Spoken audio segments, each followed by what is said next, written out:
13 سفر کو فجر کی نماز کے بعد سے سورج نکلنے سے پہلے تک رات میں گھر کے اندر تکیے کے پاس سرانے انڈا بھی تیل بھی اور کیا چیزیں سب رکھی جاتی ہیں، اور صبح اٹھ کے وہ آ کے ندا لگاتا ہے 13 تیزی کرو 13 تیزی کرو، اور بڑی شان سے وہ سارا اٹھا کے اس کو خیرات کر دیا جاتا ہے، اور یہ سمجھا جاتا ہے کہ میرے گھر کی ساری نحوست ختم ہو گئی۔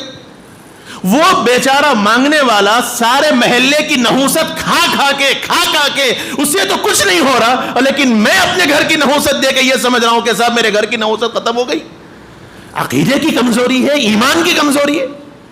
اسلام نے خیرات کا حکم دیا ہے، صدقے کا حکم دیا ہے۔ آقا نے فرمایا کہ صدقات تدفع البلیات، لیکن اگر صدقہ بھی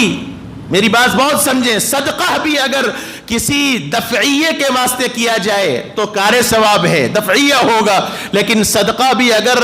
عقیدے کے اعتبار سے کیا جائے تو وہ صدقہ بھی قبول نہیں ہے۔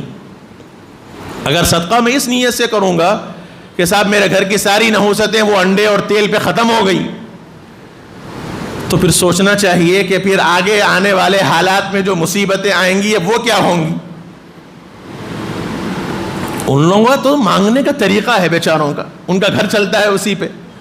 پورا سال کا اسٹاک جمع ہو جاتا ہے، چاول کی شکل میں، انڈوں کی شکل میں، اور پھر پتہ نہیں وہ چاول لے جا کر وہی دکاندار کو بیچا جاتا ہے۔ عام طور پہ دیکھنے میں یہی آیا ہے کہ یہ بیچارے مانگنے والے جمع کر کے، اس لیے کہ ان کے پاس انلمیٹڈ اسٹاک جمع ہوتا ہے، انلمیٹڈ اسٹاک جمع ہوتا ہے۔ جیسے ابھی اخبار میں آیا تھا رمضان کے بعد جب یہ جو لاک ڈاؤن ہوا تھا، اور ماشاءاللہ کار خیر کرنے والے اللہ ان کو بہت جزائے خیر دے، انہوں نے بہت خیر کیا ہے، بہت بانٹے لوگ۔ ایک صاحب غازی ملت کالونی کی بات مجھے اطلاع ملی، اخبار نیوز میں بھی آئی بات وہ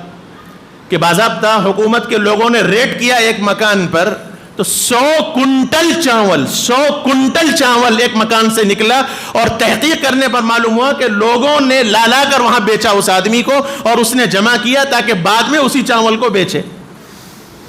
تو یہ مانگنے والا بھی اسٹاک جمع کر کے، انلمیٹڈ اسٹاک تو اپنے گھر میں نہیں رکھ سکتا، لامحالہ وہ دکان کو دار بیچے گا، دکاندار وہی خرید کے پھر آپ کو بیچے گا، وہی صدقہ پھر آپ کے گھر کے اندر آیا غیر محسوس طریقے سے، اور ہم یہ سمجھ رہے ہیں صاحب وہ انڈے نکال کے اور تیل نکال کے میں میرے گھر کی ساری نحوست ختم کر دیا۔